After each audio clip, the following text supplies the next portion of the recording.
You can support this show at patreon.com/ASA podcasting. Hey, how's it going, everyone? So this is going to be the second episode of Skyrim 10 AD. Before that, I wanted to let you know next week is going to be the first of the Shivering Isles roundtables, obviously the Oblivion DLC. You can find our quest breakdown over at asapodcasting.com on the Skyrim Addict page. If you scroll down, it's like halfway down the page, it says Shivering Isles quest breakdown. So you can go there for that, and it has links to all the ESP pages for each quest, and so if you run into any trouble with that. And if you're following along, definitely send in feedback. Any generic feedback, welcome as well. And after Oblivion Roundtable, probably some lost episodes, see what kind of time is left on the feed for the month, and at least get a couple of more of those out from the beginning. So enjoy this second episode of Skyrim 10 AD.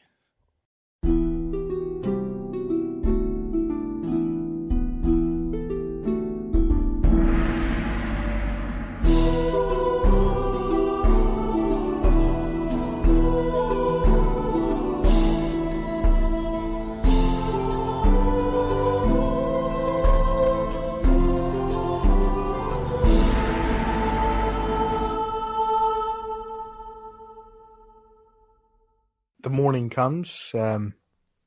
You are awoken probably by the sound of chopping wood from outside the back of the inn. Somebody is out the back chopping some wood, and that's kind of what wakes you. It's actually morning now. It's light outside. You can see that coming in from the upstairs.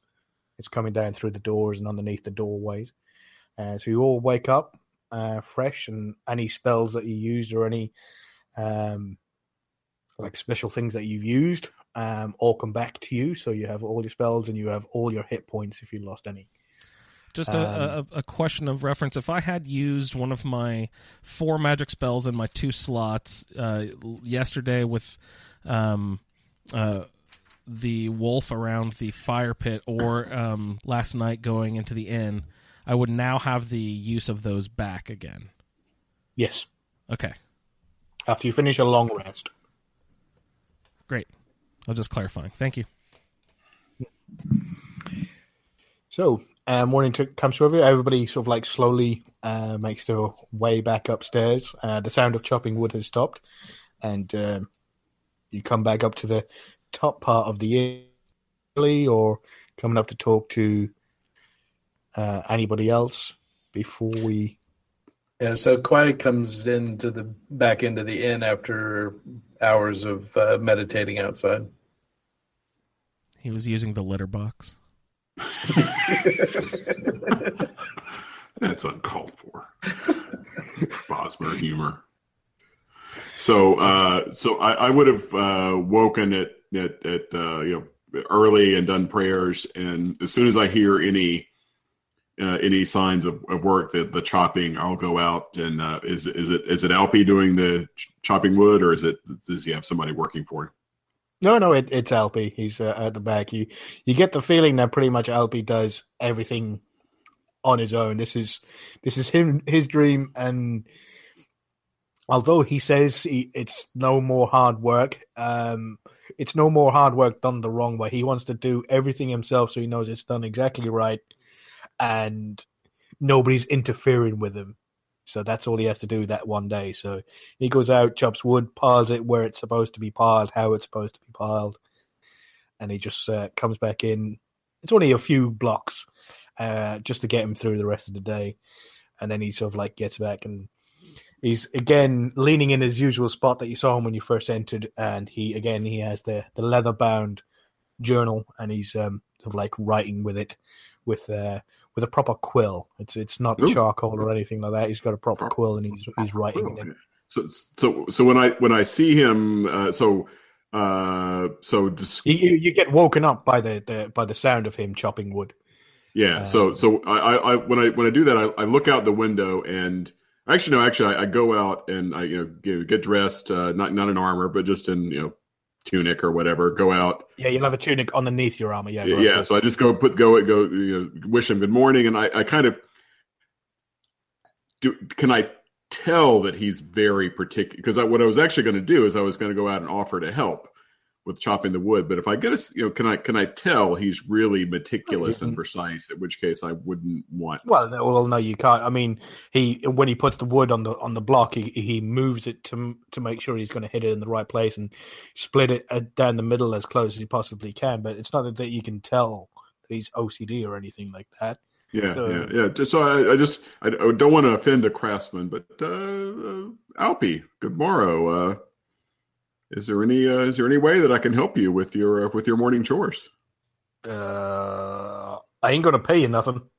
Nah, I expect nothing. Well then, sure. There's another chopping block around that side there, and there should be an axe in it or on it.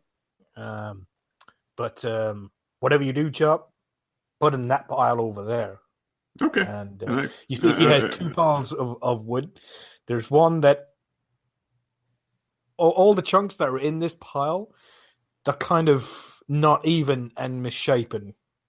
But all the ones on the pile that he's putting his ones in that he's chopping are all kind of split exactly down the middle, and they have like bark on one side and the rest is timber, and it's sort of like half oval shape. They're all particular. So you start just chopping wood.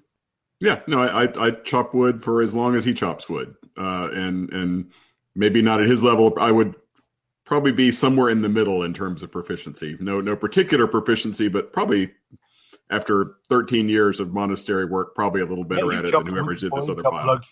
For 13 years, sort of like was it Vidgear was pretty old when you arrived there, and he was like even older when just before he left. So you chopped a lot of wood, keeping the fires going because So I chop at the other pile for as long as Alpi works at his, and try to make it a little neater. Yeah, he gives you a nod to sort of like that's good. That's actually mighty fine chopping. It's probably not as good as what he considers nice. And you see, he picks up his pile of what he's going to need for the day, and he takes it to where the fire is next to the clay oven, and he puts it there. And then he goes to your pile and he takes what he's going to need for the day, and he brings that and sets it down next to the fire that's out in the main part of the inn at the hearth, the fire that warms the entire building. And he places it next to that. So you know that he's just throwing big chunks of wood in there, but they have to specifically go in a certain way in his clay oven to be able to warm it in exactly the right way. So it keeps a nice even temperature for him. Okay. So I try to stay out of his way. Don't want to mess up his morning routine, and just be helpful. And that's what I do. And then when I see my companions started stirring about, I'll ready myself for the trip. Yeah. So when you finish, when he comes in with the wood, he gets some bread and some cheese and some butter, and stuff like puts it down and says, "Thank you," and stuff like pushes that towards you. Doesn't ask for any money or anything like that. And I give him a nod and say, "Thank you," and then tuck in.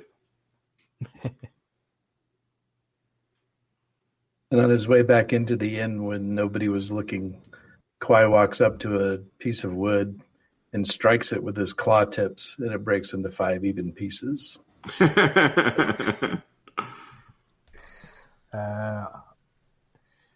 I'm going to have to get you to roll an attack for that one. Oh. All right. So claws are a D8? D6. D6. You roll 20, right, for an attack?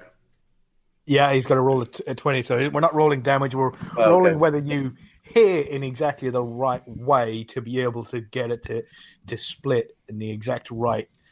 But are you doing this in front of Alpi and... No, nobody's looking. Oh, you're just at the back. They've finished chopping wood. Oh, you're doing it outside. I thought you were doing... Okay, all right, yeah.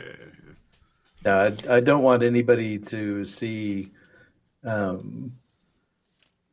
my proficiency with claws. Yeah. So just roll an attack. So that'll be a D20, and that's your proficiency bonus. That's +2, and then you have +4 to dexterity, don't you? Yeah. Yeah. So that's +4. So that's +6. So I rolled a 13. +6. That's it. Yeah. Perfect. You pick up the piece of wood, and you actually throw it into the air and just swipe with your claws at exactly the right time. And they all drop in sequence, kind of like fanned out as they hit the ground, all perfectly aligned on the ground, like half moon shape. Is there anything else you wanted to add to that? No, that was it. Do you do anything with the pieces of wood? Do you leave them there, or do you pick them up, take them with you, or? No, I set them in the pile, just inconspicuously. Awesome. Yeah, so you venture inside. My training and just keeping up with my proficiency. Yeah. So you venture inside, and you see Luke there. He's out of his armor now, and he's sitting there having some bread and some cheese and some butter. Whether he's eating the cheese or not, but he's eating the bread and the butter. I tuck in cheese. It's all good. It's all good. It's all good. It's all good good hearty Nord food. Yep. I don't know as you walk in. You don't see Butty yet. Have we heard from the wood elf this morning? Body barely crawls out of bed, still sort of drunk from last night. Looks at the priest, looks at the cat. How can these guys be up so early? I flip Body a strip of willow bark or whatever it is, whatever the hangover cure is for for my medicine pouch, fully expecting this was going to be her state, and say, have some breakfast. We have work to do. As a sassy, sarcastic 20-year-old Body pulled herself out of the bed to the sound of the axes chopping, rhythmically chopping, thump and stacking, chopping, thump, stacking. Actually, it was chop chop. Because first of all, it was just chop, and then suddenly it became chop chop, chop chop, chop chop. Awoken as the chopping was joined by somebody kind of chopping in sequence. Awoken by the rhythm of the chopping, Body had to write a song.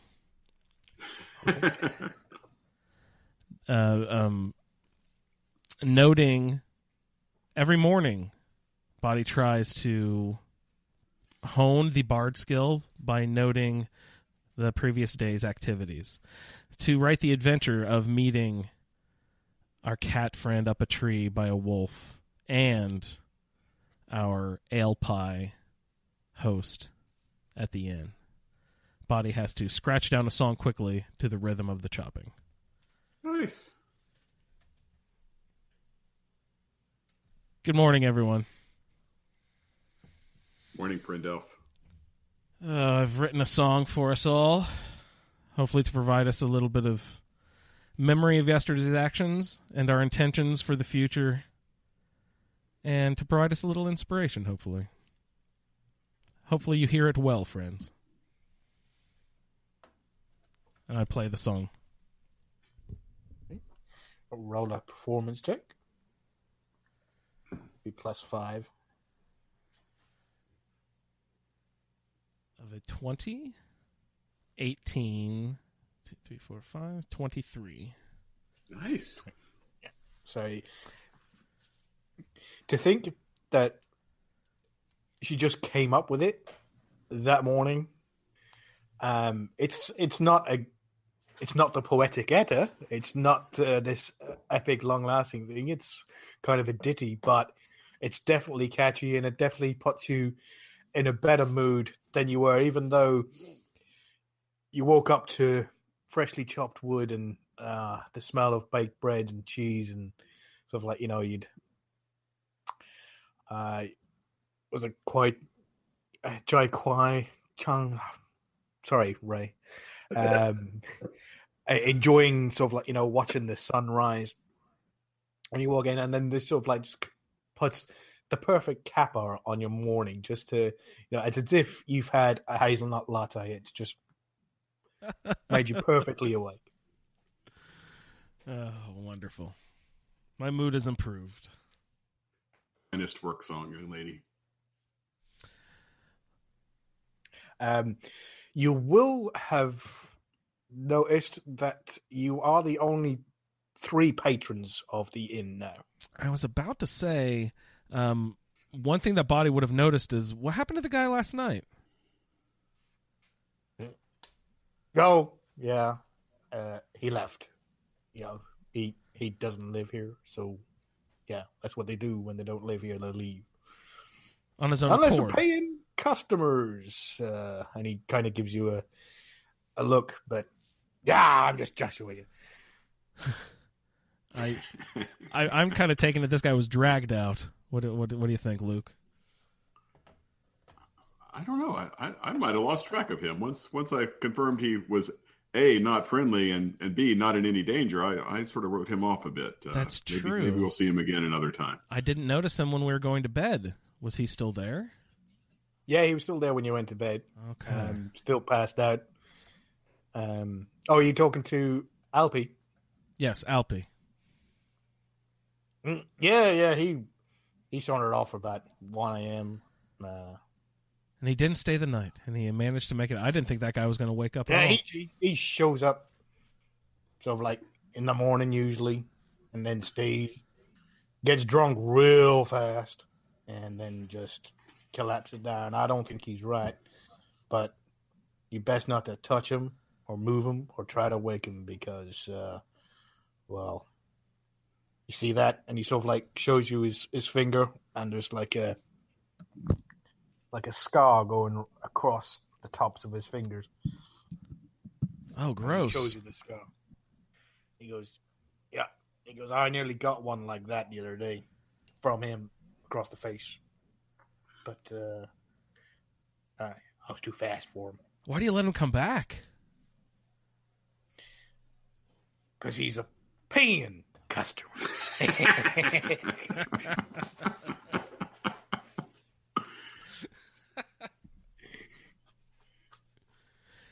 Luke, what shall we do today?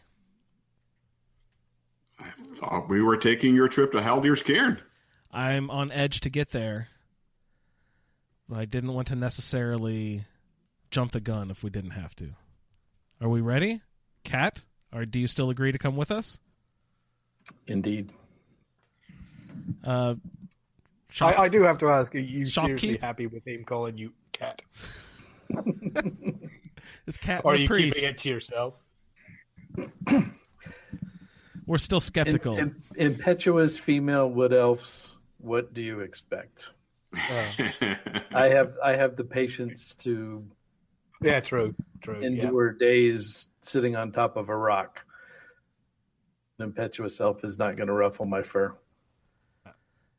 I scratched the kitty behind his ears for a good omen, and I ask the barkeep, "Thank you for your accommodation, sir. Do you have any last tips? Might I exchange working your specific inn into the tales of my travels in exchange for any hints or tips you can give us about our adventures to Haldir's Cairn today?" So you're going to Haldir's Cairn, right? So you want to be going in the book? My book? Do you want to go into my book? Free advertising for your new inn. Yeah, so you'd go in my book. You do know about the book, right? What book are we speaking of? The inn book. The See, inn book. This is why I said it right here next to the border, because all you fine adventurers coming across the border to make a name yourself, like the Dragonborn coming across. They want to make a name for themselves, and I say, put your name in the book. Go in my book. And then, once you do get famous, every time somebody comes in here and says, you know, these fine gentlemen saved me money. This guy killed this bear that was going to eat my mama. You get a free night. And you get free food. Isn't that a great deal for you two fine gentlemen? And he looks at Luke and Jay. One more time, please, Ray. Jacques Chang. Jacques. And he looks at he used to, and he does give you a bit of a wink, buddy. Can I persuade you by chance, sir, to exchange our books? If you go into my book, I'll go into your book. How much does it cost to go into your book? Just whatever information you might have about whatever trouble we might find on the way to or in Haldir's Cairn. Any hints, any tips you could give us. That's all the cost. And then I will gladly appear in your book. Awesome. Because it costs a gold piece to go in my book.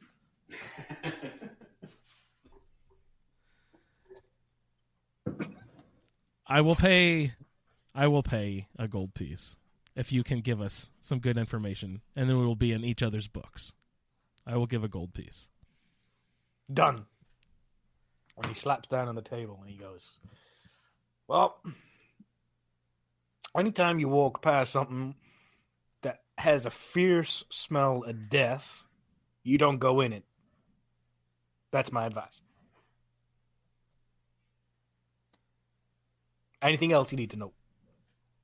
You were just wanting to know about Haldir's Cairn, right? Yes, sir. That's it. I ain't never been in it. I ain't never been close to it because it has a fierce smell of death. I cast a look to the priest. Luke, thoughts on the matter? Fierce smell of death. Sounds like a pox on the world that should be dealt with. All the more reason to go. Yeah, this to you, Luke. This is in your wheelhouse. Anything to do with that, you've dealt with it on numerous occasions when like accidents happen. People who sought out Vidgear, and then later you helped and sort of like learned a few things from him as well. But yeah, you have no fear of dead bodies or anything like that. You're not superstitious about them. You know exactly the ins and outs of what happens when something dies, as long as nothing interferes with it afterwards. Yeah. So actually, a lore question. I would probably know this. So my language, my second language is Ancient Nord. Yeah. And I would probably have some general knowledge of Nordic tombs, I would assume. Yes, you. Anything that's readings. Yeah, anything that's written in Ancient Nord, you'll be able to read. Anything that's written in the Nord language but encrypted, so you're not. So it won't read it unless you know what you're supposed to be reading. Then you won't know it. You'll be able to read the words, but you won't be able to decipher the code unless you had the specific thing that allowed you to decipher it. So I assume I've never been in a Nordic tomb, given that I spent my whole life in Cyrodiil. No, you haven't. Okay, but you read Ancient Nord. It was one of your. I would say one of your general interests because you were a Nord is one of your ties to your background and sort of like, you said about, well, I've got shitloads of time. I'm going to sit here and this is going to be like, I'm going to study it every day. Yep. That's exactly what I was thinking. Yep. That makes sense. Yep. Innkeeper. Sure. May I inquire whether you've had other Khajiit guests stay at your inn before? Well, back in Earth herself. No, you be the first. Okay, thank you. That's what I needed to know. No problem. Ask anything. I don't mind. Do Khajiit travelers cross the border often? Probably, but they, because they're so rich, they probably stay at all the good inns, or they prefer just setting up camp themselves. Excuse me, got a bit of smoke from the firewood in my throat. Yeah, it's like, because they're all fancy now, because they got that whatchamacallit, big old trading post right up near Solitude. They run through pretty fast in their carts, and as they're hauling back and forth, so they got no need to stay here. But I'm hoping one day one of their carts break down and they stay in here for an entire week, spend all that gold they're making. Yeah.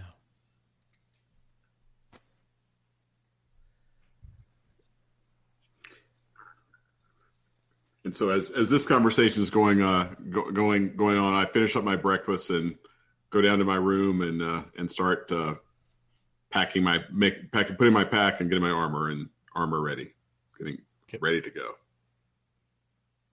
Yeah, Dottie, Butty, you slept in your armor. Yeah, I was about to say, I didn't unpack. You just went straight down, clapped straight out, and then walked back straight up, and into your hair, and sort of you're back up and out. Splash a little water in my face. I'm good to go. Yeah. She's young. She'll learn. So, you all get ready? Are you all sort of setting out for the day? I believe I'm packed up and ready to go. And I'll make sure I'll make sure we have good directions from Alpi. Since we're not from around these parts. Yep. Well, you know where you come from, right? Yep. Don't go that way.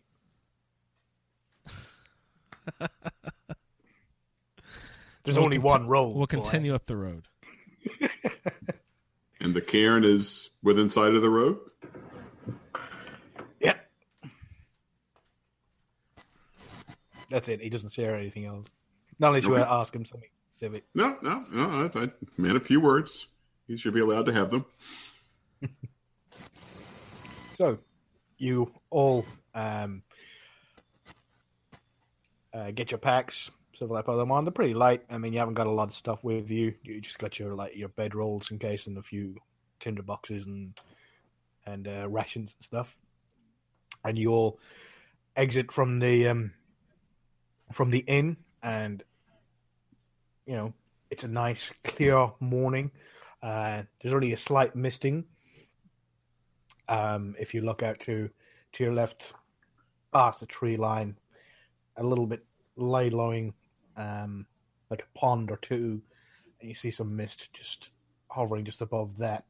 To the right is more just massive trees, and behind it, more rocky hills, sort of leading up into the mountains that surround Skyrim, separating it from Cyrodiil.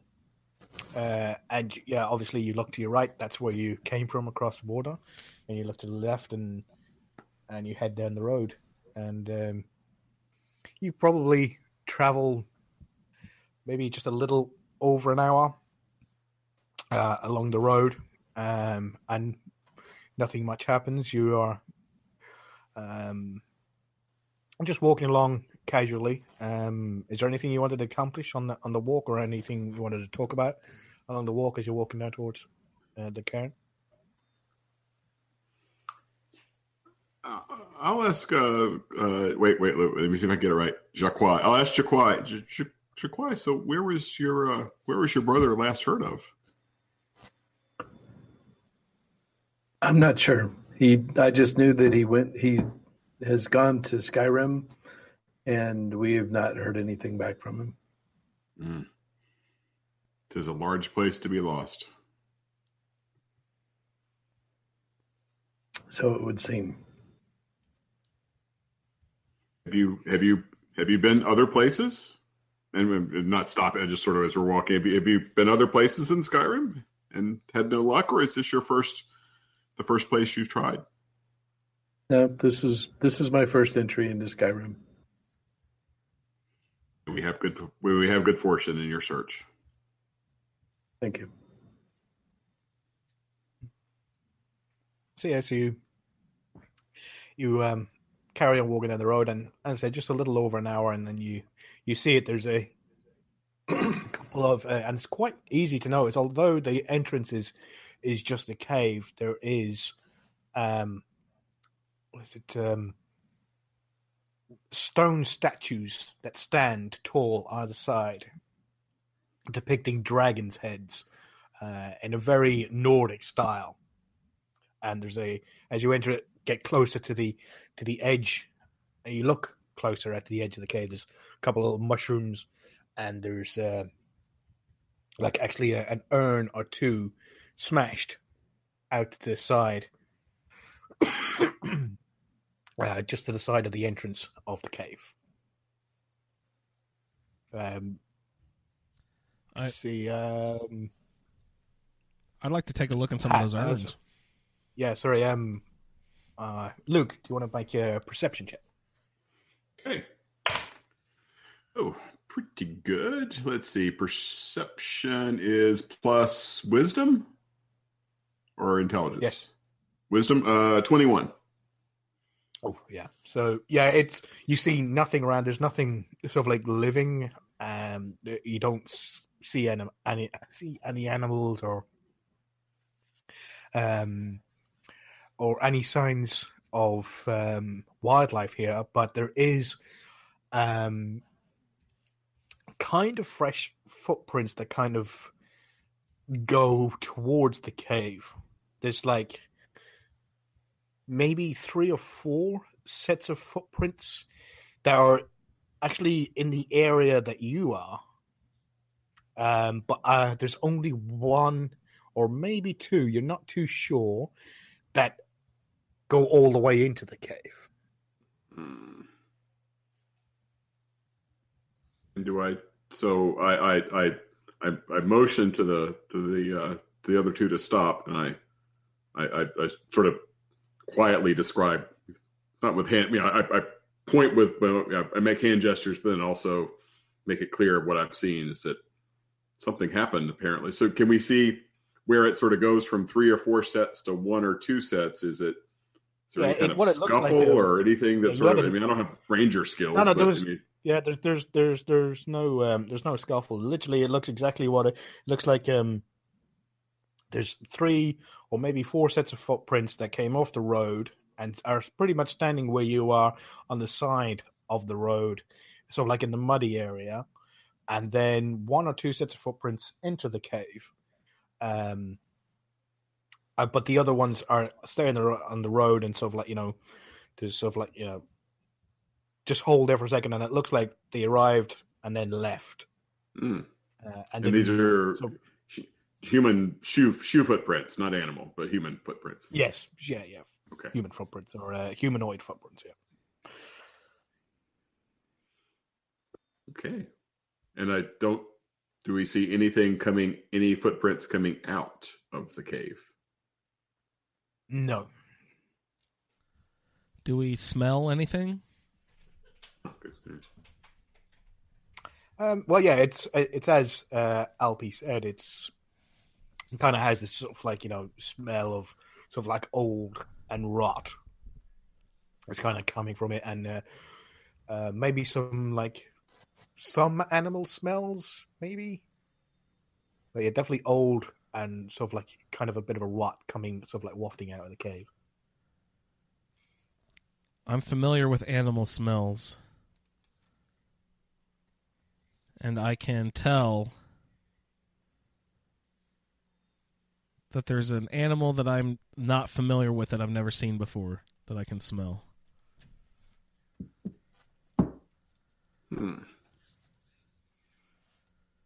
And Colin, we talked about sort of my familiarity with death, and is it sort of a natural smell of death and decay, or is there something? Okay, it just smells like any other. Okay, all right. So nothing unnatural that I could tell. Yeah, it's kind of like being near a very old crypt.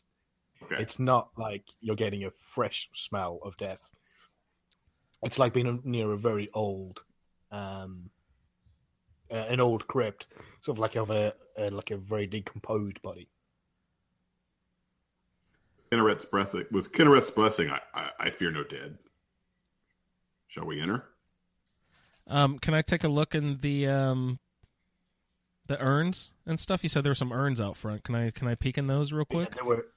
They were smashed. There's nothing. There's nothing in them. Okay.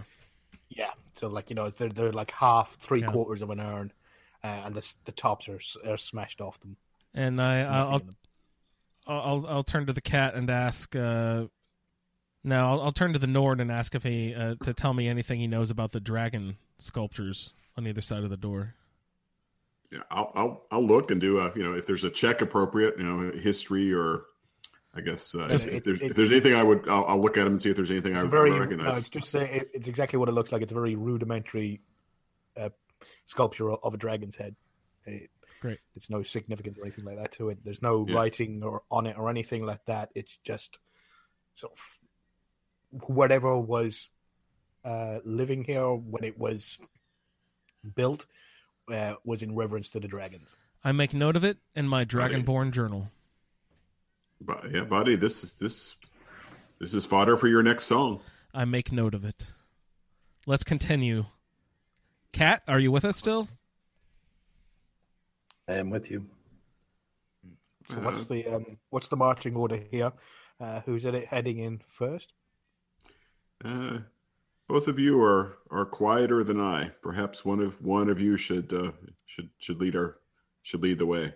I have as he says this, he's sort of like stepping back 2 steps. He sort of like goes clang, clang, clang, clang, and you. That was it on the walk there or when he sat down, but as he's saying that now, he's sort of like he'll turn around and go, "Look, I'm really sorry, but you're a lot quieter." And the shield sort of like bashes against his leg and goes clang, and his mace bangs against his claw as he's working. It's hanging off like a hook. It's got a leather strap on it. That when he's holding it, he puts his hand through the leather strap. So if his hand gets knocked, it dangles from his arm, but he can hold it while the strap is there. But when he's not, it's hanging from like a little hook on the side of his armor, and the mace hangs down and it sort of like bangs into the sort of like the and at this point I'll arm my mace and my shield, so I'm they're at least not making random banging noises anymore, but I'm still a lot louder than these other two. I know the cat doesn't need it, but do one of Luke or I have a torch? I have some candles, but does someone have a torch so we can see? That would be in your equipment, guys. You want to have I have 5 candles. I can use a candle if we need. Do we need, first of all? Is it light inside? You can, from where you are, you can see down into the cave, but it's sort of like it goes forward, so you can't see all the way into the cave. But there is light in there. Okay. There is light spreading around. You don't think there'll be that much of an issue near the entrance. Okay. Well, I do. It's going to be dark further away. I don't know. I do have 5 candles, as long as it's assumed I have a way to light them as well. Yes. Yeah. Okay. So yeah, I say we proceed. Yes, same here. I don't have any I have candles, but no torches. So same here. And I was just realizing I don't have the light cantrip, so I'll have to make sure to get that next time when we level up. I'll have to get the light cantrip. Oh, that's interesting. I can see in the dark, and he doesn't need it. All right, I say we proceed. Yeah, I offer to go in and look around. Sure, you're going in sneakily? Absolutely. Roll a stealth check for me, please. That's a 20. Nice. No, I'm asking. It's the D20 dice. Oh yes, yeah. Yes, it's a D20. Yes. All right, I rolled an 18 plus 4 and 2. 24. Yeah. So, are you guys? I know you're staying back, Luke. Butty, are you staying close to Jaquai, or are you staying a little further back with? I'm a little further you back too. because he said that he would go in and check it out for us and report back. I still trust him. Okay. He has given me no reason to not trust him yet. Yeah. So you get pretty low to the ground, and you get a little bit of a sniff, and you do get a bit of a smell of. There's definitely been some humans around here, and you venture down into the cave, and it goes down, and there's an overhanging rock that sort of like obscures your vision all the way into the cave, but not too badly. Once you get down a little bit further, look in, and you can see most nearly the entire cave. You're over a little, I'm trying to, like a little precipice that looks down into the rest of the cave. And off to the left, you see a door so an ancient black Nordic door, and then just in front of it is a little pedestal. The door is actually open. It's not closed or anything like that, and just in front of it is a little pedestal, a little black sort of like, it could be obsidian. Only stands about 3 foot tall, and then to the right of that, there's a stack of stones that seem to be piled in a sort of like pyramid shape. Sorry. And around it, there's actually a couple of skeletons. And as if they had landed on this pile of stones. What you can see of their... Actually, can you give me a perception check as well? Is that another D20 roll? D20 and... Eek. It's a 3. Oof. Oh, no. 3. Well, you also have was it a wisdom modifier of Plus 3, plus yeah. 2. So, no, just the 3. just the 3? Okay. Just the 3. No proficiency on this one. Yeah, so that's just a 6. So, yeah, so you can see the door to your right there. Yeah, sorry, to your left, and then the little pedestal, and then you can make out like skeletons around this pyramid-shaped rock, and it's pretty well lit in here. There's some light coming from above it, and it kind of like it's not a beam of light. It's just like normal, like light, like firelight, maybe candlelight, maybe torches. Is sort of like, finding its way down from above on this what should we call a pyramid of stones, and then further to the right of that, which would, if you were to follow the sort of like the natural path of the cave, would lead you there first. To the right, you see the body of a male lie down. It's actually a fresh body, and around it there are 3 rat-like creatures eating it. Sort of like kind of feeding on it. Looks like it's been there for about a couple of days. They don't seem to see your presence, or they're not aware of your presence just yet. I am not comfortable with their that they'll remain chewing on the body. I need to go get my compatriots and have us come in and deal with them. So easy enough. You realize exactly where they are, and you know where you have stepped, and you were careful to make sure that where you stepped wasn't going to cause any noise. There was no loose stones or shale, so you back up and place your feet, and hands in exactly the same place where you put them as you entered, and you back up without a sound, and find your way back to the entrance of the cave. All right, so I tell my companions that there doesn't seem to be any danger in this cave, with the exception of 3 rats of unusual size.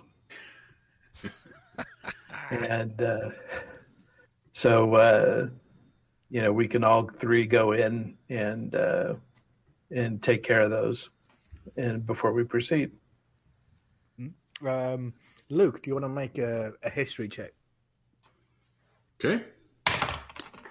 Oh, it's a big number, 24, I think. Yeah, you know what he's talking about. You know these are skeevers. Yeah. Little rat-like creatures. They're a little bit sturdier than rats, but you know they're just skeevers, and they shouldn't pose that much of a problem. But yeah, they're nasty vermin, and literally they just, you need to get rid of them because they carry disease and stuff like that. Yeah. Good eyes, Jaquai. We should deal with them from range if possible. Don't let them bite you. They're known to carry many foul diseases. I think we can take them, and we should for the good of for our good and for the good of the area. We should take care of them. And I will take the opportunity to ask my companion there if there was any evidence of anyone else being in the cave. No one alive. There were 3 skeletons and a dead body. So the footprints leading up, no one alive left in the cave. Well, there is a door, so there's more to the cave than we could see. The door is open. And so a second person could have gone farther in, but there is one freshly dead skeever snack laying on the floor, and it's just inside the cave. So let's investigate. Why do you have the ability to attack the skeevers from range? I do. And I prefer to use my claws if at all possible, but understanding that you're saying that these are disease-ridden creatures, probably best not to have them stuck under my fingernails. I would, yeah. And Bati? I will try to make an effort to make one of them calm, and so you only have to deal with 2 of them, and then we can deal with the third one later. Bati, I share your respect for living creatures, but these things are foul. We should destroy them. You have my. I'm just saying. So our battle is less strenuous. I will keep one of them docile while you deal with the other 2, and then once you've dealt with the other 2, the third one you are welcome to kill. Roll a history check again for me, please, Luke. 19. I think I'm +6 on that roll. Let me see. No, I'm only 17. Yeah. So you know that Bosmer are mainly carnivores, so they have no trouble killing animals and eating them for the fresh, because the Green Pact that we don't know. You don't know if Bati follows or not, but it's not to harm the Valen wood, the wood in which they all grow up. Is not to harm the trees or the plant life of the Valen wood. In history past, they've been known to have been actual. I've forgotten the word now. What's for eating other people? Cannibals. Cannibals. Yeah, they've been known to be cannibals, but they're definitely meat eaters. So they have a respect for it, but they have no problem with killing and eating meat. Good. So I can cast the same cantrip that I used on the wolf. I can cast from about twice as far as we can run, about 60 feet. So I can cast that on one. Are we within range? Are we there? Well, I think we should Are you moving in now? Yeah, are you? So Walking, are you marching in? So Body, how close do you need to be to these things to be able to make friends? I can keep one calm from. Where was that? It wasn't 60. Was it 30? Yes, it's at least 30. And Animal 30 feet. Yes. So we're okay. Where he won't be able to jump at us or anything from 30 feet away. I can keep one of them calm for you. Jaquai is 30 feet. Can you make an attack from 30? I'll let you choose. Quieter ones go into 30 feet. I'll follow behind. Cast my my sacred flame from a bit behind. Yeah, Jaquai, because you're proficient with them, you would know that the darts that you have, where it says the 20-60, that if you're within 20 feet of it, you can just normal roll to see if you hit or not. But over 20 feet, you would be rolling at disadvantage. Okay. So you would have to roll the D20 twice, and take the lower of those two numbers. You have to be within 20 feet to be able to get a good shot at them, because it is only a dart. It doesn't have a lot of range. Okay, but I do have +4 dexterity. Yes, yeah. Okay. I can move into 20 as well if we all want to sneak in closer. You two of you move to 20. I'll move to 60. And when I see when we see Body begin to make friends, then Jaquai and I will attack. Well, 60 would put you outside of the cave. Okay, so small cave. Just inside the cave then. So, are you going to as quietly as I can tank in? Yeah, Jaquai, are you going to sneak in again? Yes. Okay, so another stealth check, and can I get a stealth check from you too, Botty? Yes, of course. Another D20, and I believe you have proficiency. No, you don't have proficiency in stealth. No. Acrobatics. How does acrobat? Can Dexterity. I backflip in? You have +3. You're pretty dexterous, so you got +3. Dexterous. I rolled a 19. Yeah. So they don't even hear you coming. And I rolled. You two are difficultly finding where he is. Did you need me to roll 2 as Colin? Yeah. I rolled a 9. 3. What is? Let me have a look here. Find. So that's under dexterity. Perception is.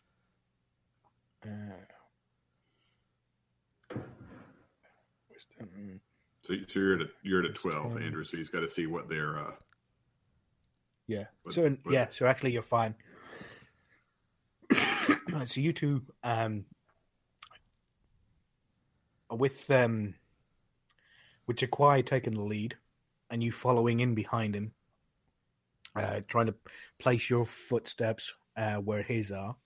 You can't get quite as low as and move quite the same way as he can, but you manage to follow in his footsteps to stay as silent as possible. And with your sort of like very supple leather armor, you hardly make a sound.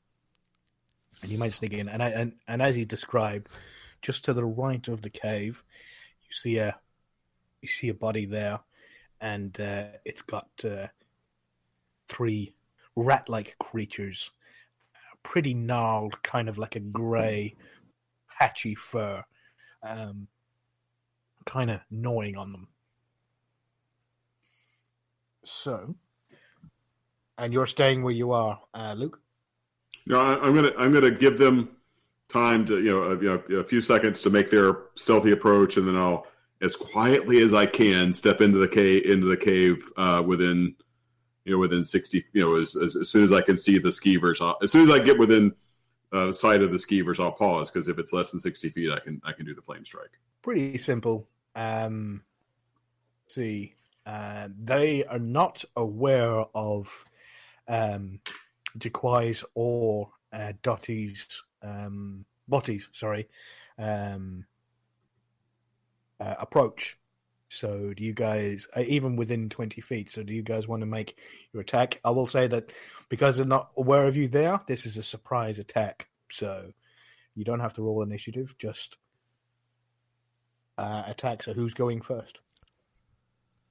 I'll just sort of nod and give eye contact to my cat friend and say, "Do you think you can get it from here? Do you need to sneak any closer? Are you good? I'm good from here. Are you okay?" So am I at 20 feet? Yes, yeah. We're both at Okay. 20 feet. Okay. Yeah, I've got a clean shot. I'm good to go too. I can cast my my animal friend. Let me go first because Yeah. if your Otherwise, animal I'll friend give away. doesn't work, then they'll know we're here. So I'm sort of nodding this to him. We're not actually speaking, but through dashing our eyes back and forth and nods, and he's twitching his ears. Yeah, he's pointing at him. He's Yeah. sort of like, he's like no, tapping to you his me, chest no, and sort of you like- go first. Yeah, Animal so he- friendship. I'm gonna wait for our sneaky friend to make his move, and then immediately after, I will make mine before the rodents have time to react. Okay, so as you're looking at the body, it's you're looking at it from its side. So the head is to the left and the feet are to the right, and it's sort of like just kind of lying there. Two of the skiers are at its side, sort of like kind of like gnawing at the arm, and one of them at the sort of like the torso area, and the other one is on the opposite side, gnawing on the other arm. Which one are you aiming for? I'll go. I'll take the leftmost on the closest side. Yeah, I was gonna say I'll go far, you go near. That was exactly my instinct. So through eye twitches and ear twitches, we communicate that to each other. If you make an attack, so roll a d20 and add your dex and... All right, I rolled a 17. Oh, wow, yeah. So, yeah, you hit that. And you don't even have to roll damage. You just hit it right at the back of the head. And the dart just sinks right in behind the ear, straight into his brain, and it just falls down. One shot. Nice. And immediately when I hear him blow that dart, I'll also throw my animal friendship to try to calm the far one. Do we not see the third one? so Where was the third one? Third one is on the opposite side of the body. You do see it. It's on the opposite side, and it's gnawing on the arm. Okay. So I'm gonna. It's a wisdom saving throw, I believe. Animal friendship. So yeah, he rolled a 7. So and it's against your spell DC is 13. So yeah, he sort of like sees his compatriot munch away and then suddenly fall over, and then what? And then he turns around and then looks to you, and Ray, you watch again as as he pulls out this tiny little bit of morsel of food, this little bit of jerked meat that he has, or she has in her pouch, and sort of like just go and whispers soft words that sort of like and this light green with gold sparks in it sort of like comes out from his mouth or her mouth, and sort of like just makes its way to the skeever, and the skeever sort of like his eyes sort of like just flash and go really calm, sits and relaxes, not doing anything. And the third one gets to make a dexterity saving throw. Oh, well, that was a 16. Ooh, does that save? What's your spell save DC? Oh, let's see. That's right. It's not against the table anymore. So my spell save is 14. Now, do I get any mods to that, or is it just a straight 14? It's just a spell save. That's what the spell. Okay, no, he does save then. So no, he saves. So he sees his other one of his compatriots fall over it, and it sort of like disturbs his eating, and then he sees that green magic sort of like air wafting across and hit his friend and startles him, and then he immediately notices your approach and you casting the spell in the light and jumps backwards out of the way, and the spell falls flat, and he immediately turns around. We're going to continue with the right now. We'd roll initiative, but that was a surprise attack, so that Skiva doesn't get a chance to act because you surprised all three of them. so So we all now get go another back. round. It goes back to Ray. Wow, nice. So Ray, it's now your attack now. Okay. So he's still within range. You might want to move about, to keep in range. Move about 10 foot forward, but he sees you now. He knows you're all there. So, did you want to move forward to attack him with your claws, or did you want to throw another dart? I'll attack him with my claws. Okay, so yeah, he's he got quite a fright when he saw all those glittering lights coming out of nowhere while he was in the middle of eating his food. So he's jumped back quite a lot. So you're going to have to move about, I'd say about 15 feet, stepping across the body, but that's no issue for you with your dex. So you march straight forward and make the attack. So yeah, roll another d20. And again, it's +6 for you. All right, so it's 17. Yeah, so that's 22, I think.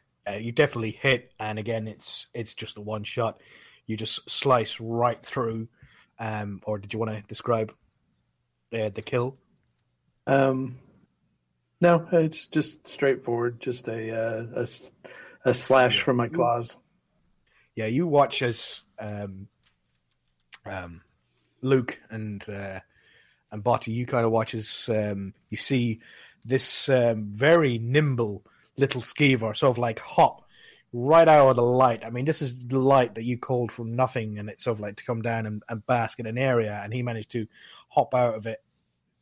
But then in a superior display of dexterity and skill and strength, you see Jaquai leap and pounce on this little skeever and instantly just claw right through the center of him. So there's now 3 claw marks right through the center, and the skeever falls down dead. Yeah. All right. So is Body holding the friendship? Does Body have to concentrate for the friendship to stay effective? That's only No, one. it lasts for 24 hours. Oh, does it? So one cast spell, and Nice. Yes. let me just check. And Yeah, it lasts 24 for hours. 24 No, you're right. hours. Correct. So he's not he's doing just- anything. We can kill him on the Yeah, way he out just- if we want to. yeah, you could just leave him there, or I do the what? It's not flames. What's the? I do a sacred flame at the friendly one.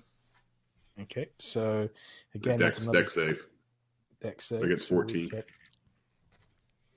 He rolled a natural 1. He explodes. You crispy fry. This like, that other one really sort of like got on your nerves by jumping out of the way of your second frame. So you really wanted to toast this one. So you got nice and close and sort of like, blast, hold your hand out and blast. And this, again, you see this golden flame come out of nothingness in the area around this skeever, and it just blankets and kind of crispy, toasty fries this little skeever that just sort of like instantly goes and is just gone. It's almost as if it was so quick it didn't even feel any pain. Yeah, So- good. Can I? Good riddance to these foul creatures. Can I check the carcasses for? Don't touch them. No? They're nasty. Okay. So I'll believe you, priest. So you tell her not to go near any of the skeever carcasses. If you're a dedicated alchemist, you Stay may away wish from to poke skeever. around, but I wouldn't risk the disease, and I don't have the ability to cure you with certainty. I will trust your judgment. And looking around, let's see. Yeah, it's going to have to be Luke again. Luke, do you want to roll a perception check? now that you're fully inside the cave? Not good. Not good. I think a 10, I think. So... Let's see. It's plus wisdom or intelligence, sorry. Wisdom. Wisdom. It's an 11. So, yeah, I mean, it's a room, it's a cave that kind of converts into a ruin. So over in the, like, as you entered, over to the far left, there's a door. It's open, and in front of it, there's a pedestal, as Jaquai explained. And then over to the right there's some stones that are kind of like packed in a pyramid sort of style, and they've got like 2 or 3 skeletons just sort of like, just lying there on the stones. And above that is sort of like an opening where you have some light that's descending down from it, but it's not like natural light. It's kind of like firelight. And then on the floor next to you have the dead body. I'll take a look at the dead body. Sure. See if there's anything of note. Sure. Do you want to roll an investigation check for me, please? Okay. Let me find out what that is. Ooh, not good there. Is that investigation? Is that intelligence? Yes, investigation is intelligence. Okay, so I have an 11, another 11. Yeah, there isn't much on him. He hasn't even got a pouch or anything. He's in leather armor, but it's pretty worn out, pretty basic. He's got no helmet on of any type. It's a Nord male, probably in his sort of like 40s, maybe early 50s. Rough hands. You find probably sort of like, 2 silver on him, and to his right pocket you find a little glass vial, and you know what this glass vial is. It's empty, but it's a glass vial that usually contains skooma. I fling it across the cavern as far away from me as possible. Instantly, as soon as I pick it up out of his pocket. So that's pretty much you. What do you do with the 2 silver? You pocket it? I show it to Jaquai and Badi and say, "Shall we share the spoils at the end of our adventure?" And I say, "Sure thing, priest." And I turn to the cat and say, "What did you hear something clink down the hallway?" No, well, you were just. I wasn't trying to hide it. I just as soon as they would have seen me pick up something, look at it just for the shortest instant, and I would just immediately just hurled it towards the entrance, not away from us. Just hurled it away as far as possible. What was that, priest? Yeah, you I don't know whether Jaquai would actually recognize it. He knows of it, but I doubt you would have seen how it's distributed and how it's looks in that sort of form. But you definitely know what it is, Dottie. Botty, definitely know what this is. You've seen it in many a tavern, in many different places. You know exactly what that is. On the club scene, I'm very familiar with what he just chucked down the hole. Yeah, whether you partake of it is down to your character background, or whether you want to bring it to the fore. But you instantly see Luke's reaction. Luke, I gather by your reaction that you're not a fan of it, but in this day and age, everything holds value. Would you be opposed to me picking that up and to sell it later on? When I remember that I'm in this cave with a Khajiit, I instinctively glance at him, and then recognizing that he has no part of the trade or anything else, I immediately depress the thought. That there's clearly Jaquai is not a Khajiit that has anything to do with this trade. check for me, please, Chikwai.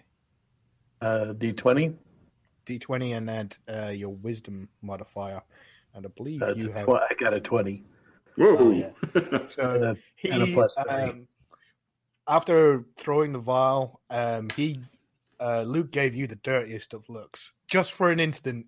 But you noticed that he gave you the dirtiest of looks, and you know what people know, or sort of like the stereotypes of Khajiit are, and you know that for an instant that's what he was thinking.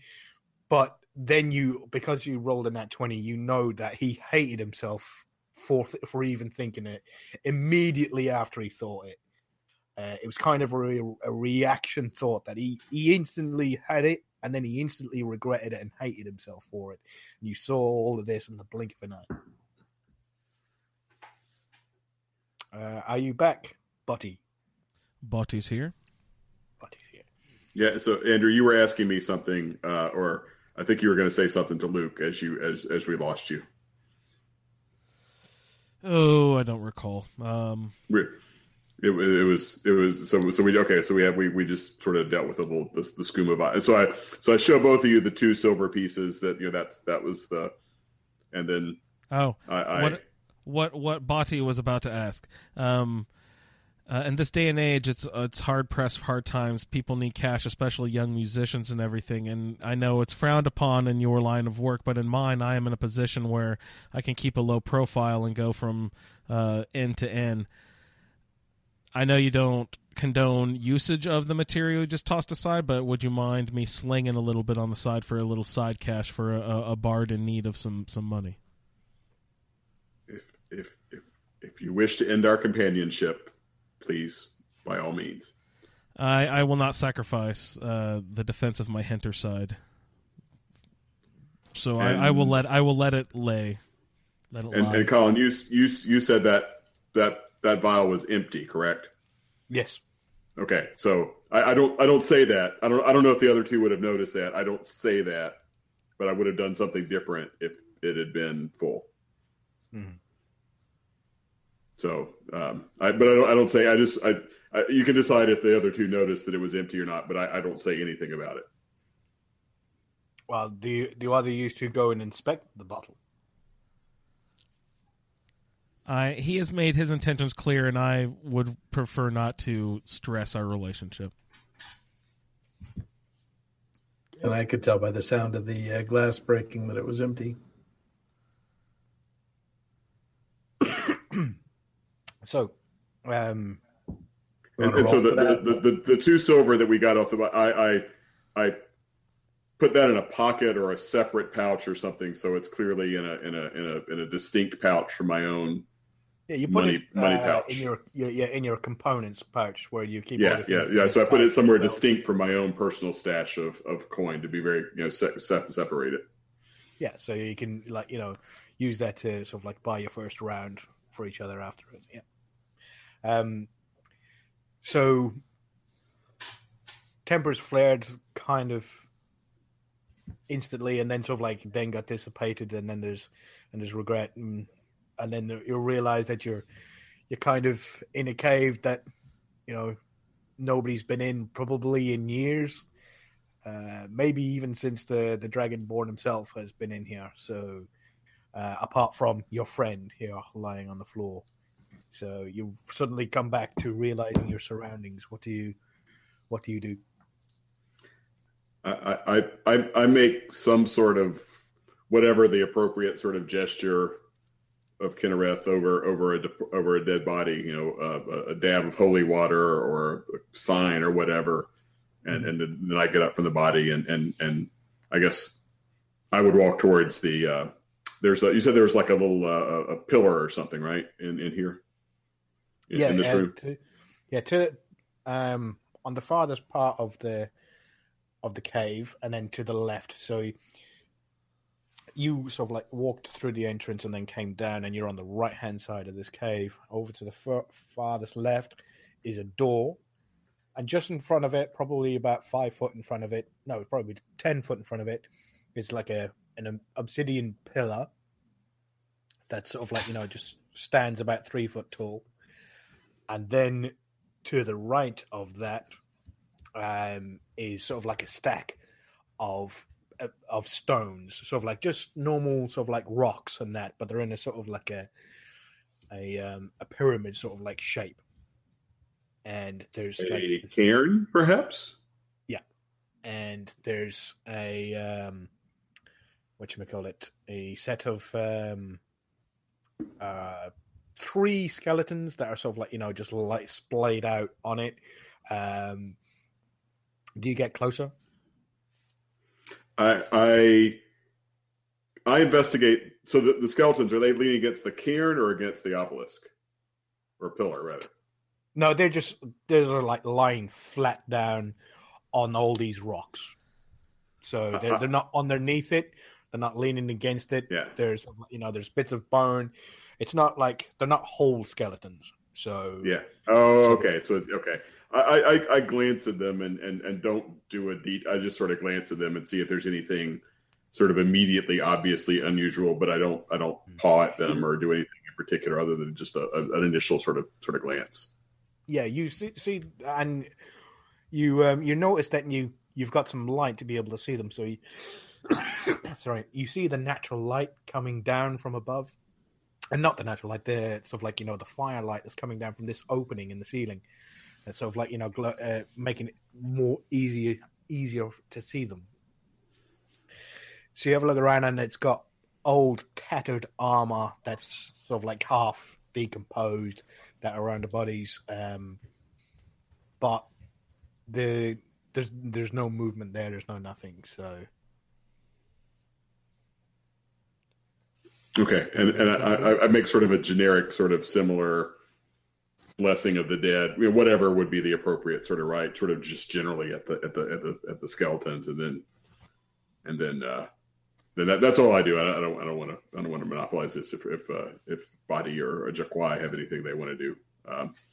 I'm staying away from the pillar for now. I'm focusing more on the rocks and the skeleton for now. Mm-hmm.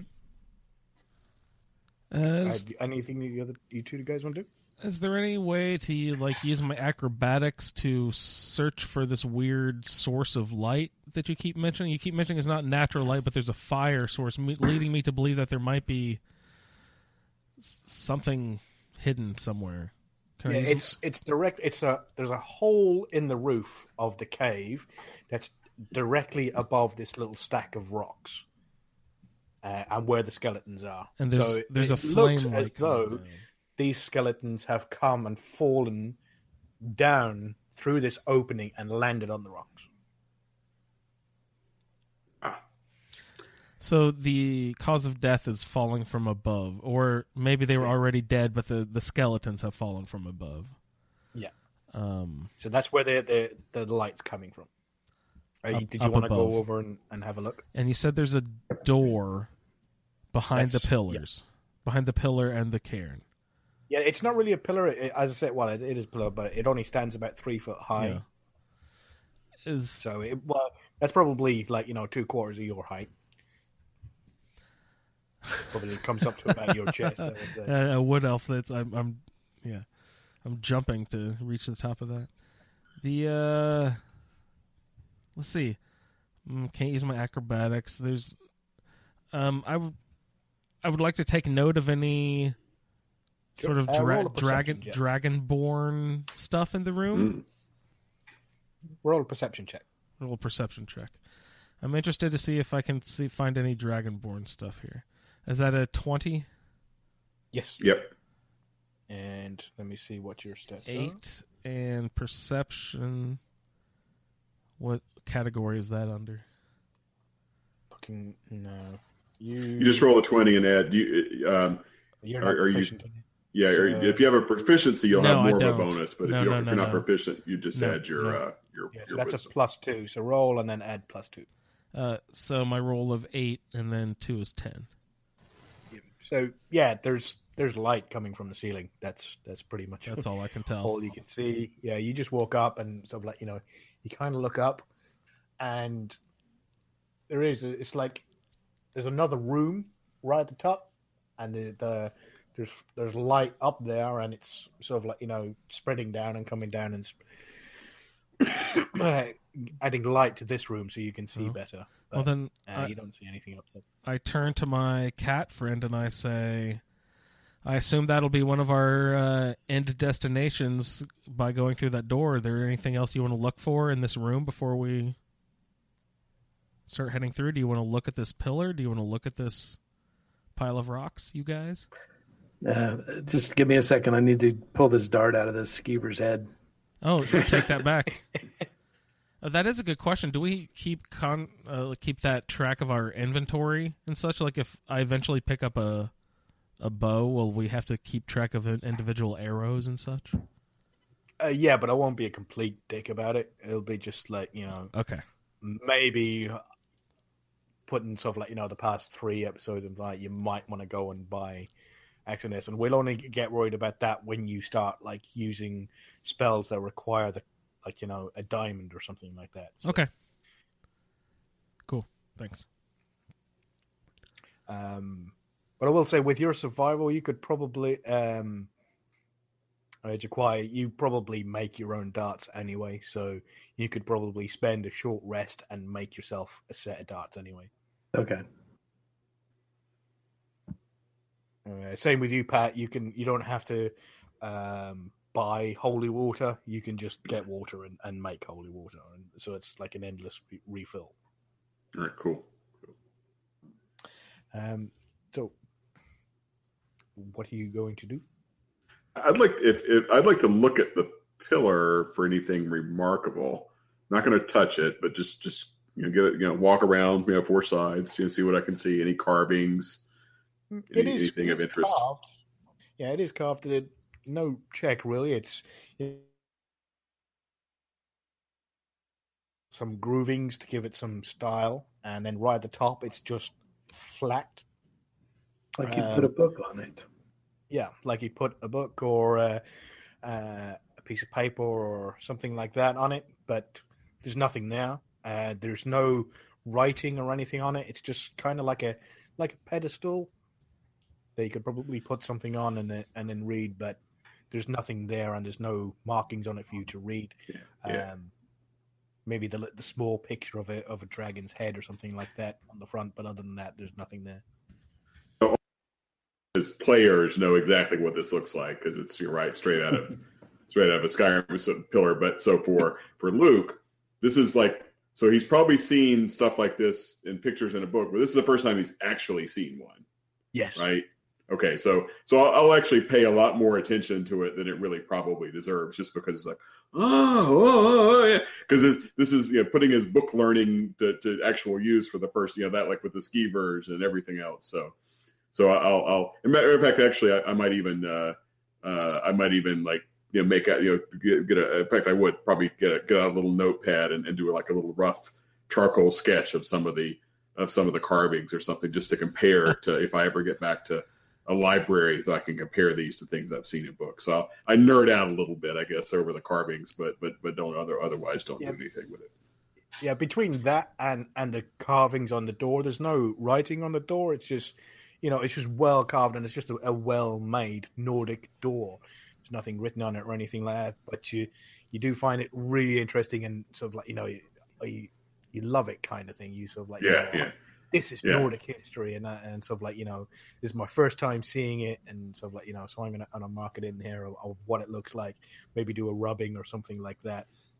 Yeah. And actually in character, I'll actually say out loud, I'm sorry, friends. This is not really worthy of so much attention, but for over a decade, I've read of these things, and this is the first time I've had the chance to see artifacts of my heritage. So thank you for your patience as I examine these. But I'm ready to move on if you are.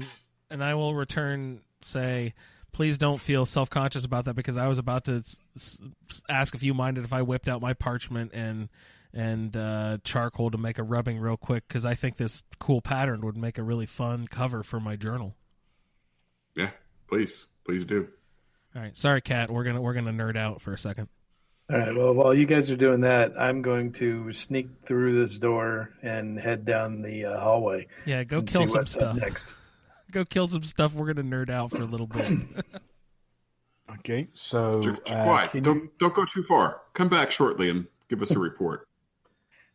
Okay. All right, so And I do kind of look worriedly after him, but I'll let him go on because he's a grown up. He's a grown up monk, so I'm going to let him go after. Have his own head. So you roll a stealth check, please, Jaquai. all right, so 13.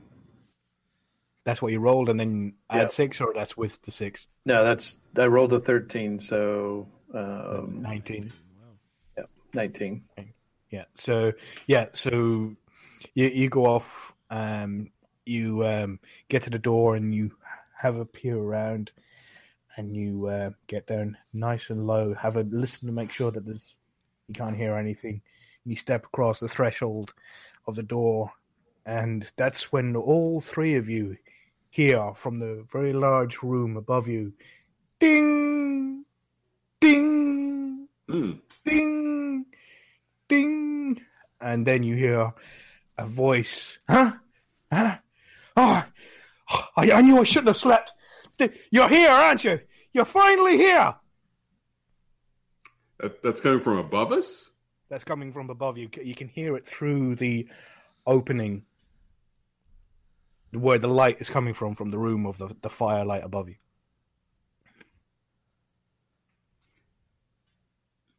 And that's all you hear. You hear some ruffling around, and then you hear some shuffling. All right, so I gesture back to my companions that I didn't touch anything. So I immediately hastily put away my academic gear and walk over towards Jaquai and did you trip over anything? Is there a trip wire or anything? Or do you know? Actually, roll a perception check, Jaquai. Another D20. It's a good call looking for traps, actually. That's a good idea. 3. Oh, no. Yeah. So you're too busy sort of looking ahead of you that you didn't notice anything, and you didn't notice anything pop. But you definitely think that immediately after stepping over the threshold through the door, that the alarm started to was set off. So above you hear some shuffling, and you hear sort of running around. What do you do? I think whatever we came here for knows we're here. Shall we? Continue down the hallway. Okay, so Body? Yes, I follow along, yes. All right. We're being as stealthy as possible. It knows we're here, but we're still being as cautious as possible. Okay, so you're looking out for traps, I take it, this time. But I have absolutely no perception, so it does me no good to... Can you roll an investigation check for me, please, Jaquai, seeing as you're taking the lead on this? All right, and that's a wisdom modifier? No, investigation is intelligence. Intelligence. Yeah, so I don't think guys. you have... Yeah. I've got a -1. You walk into the wall. So I rolled a 17. 17, yeah. So that's good. Okay. You have a look around. There doesn't seem to be any trip wires, no false stonework or anything on the floor around you. You do look around, and you see some crypts that have been opened, and right, you see. It's not a skeleton's hand. It seems to be the dead body, but it's not a skeleton's hand. It's still got some dried flesh to it, and the cask is kind of open. Oh no! But it's not moving. And right next to the cask, you see a bit of parchment that, from the center. It's been burned out. Have you guys caught up to him? Yeah, are you seeing this as well? Are you following along? I was. Yeah, I'm now that we are discovered, I'm closing ranks much more. Yeah. I suggest we keep closer because I don't know that So- stealth is going to make that much difference. Yeah. So what is the light like in this room now? The light's okay. You're actually seeing some candle lights heading up along the sides of the walls and up towards these stairs that are leading around to the right. Kind of like in a circular motion, but like a long circular motion. It's not like a clock tower or anything like that. So leaving on to the right, and you, it's definitely going to be Luke. If you make a perception check, make an investigation check when you come across this little burnt piece of parchment. 20, not nat, but adjusted 20. Just a 20. Yeah, no, easily enough. You know what this is. This is the parchment from a scroll. This is somebody using a scroll to cast a magic spell right next to a coffin. So there's no writing on it, but you kind of surmise that somebody was trying to use this scroll to raise this this dead body. And this is more zombie-like than what you saw lying down that was inanimate was a skeleton. This is kind of zombie-like, but it's completely inanimate. It's not moving. There doesn't seem to be any life to it whatsoever. Whatever the scroll was intended to do to it seems like it failed. Okay. There's been great evil afoot here. This vile necromancy. We must put a stop to this. We must. So, do you guys carry on? Yep. Yes. So, you circle around and then you come, turn a corner on it, and to the left there's a couple of urns on a table, and sort of like an old stonework table, and then to the right there's more steps that lead up to two double doors, similar to the one downstairs, but obviously a double door. These are also open. So table to the left, doors up to the right? Yeah. Okay. There's a flat wall right in front of you, and then as you come up around these stairs, if you look to your left, there's a table, like a stonework table that's easily sort of like, waist height to you, with a couple of urns on it. And then there's just a stone wall right in front of you, and then to your right is more stairs leading straight up, and then to two double doors. You could tell that this isn't going to lead into the room that's directly above you yet. It's too early. You're aware of your space enough to know that this isn't going to lead you directly into that room. So I'll take a look at the table, applying my best book learning to see if there's anything to be seen there. No, it's just a couple of urns on the table. There's no writing on the table. There's no books or anything like that. It's just a couple of urns. Okay. So I'll pop open. I'll shift the lid over one of the urns. Is it anything in there? The one on the left just got ash in it. Same to the other urn? No, you open the other urn, it's got a small silver ring in it. It's not burnt or anything. It's not got a stone on it. There's no carving on it. It's just a small little silver ring. If I don't see anything dangerous looking in there, I'll reach in and grab the ring. So there's no danger or anything like that. You just simply pluck the ring out. And I'll show that to the other two and put it with the two silver pieces in our little booty pouch. Thank you for downloading this edition of Skyrim 10 AD. Email the show at skyrim10ad@gmail.com. For more information, please visit asapodcasting.com, where you will find a Skyrim Addict podcast, the Fallout feed, and our Amazon link, which benefits the Cystic Fibrosis Foundation. Find our social media in the show notes. Thanks for listening.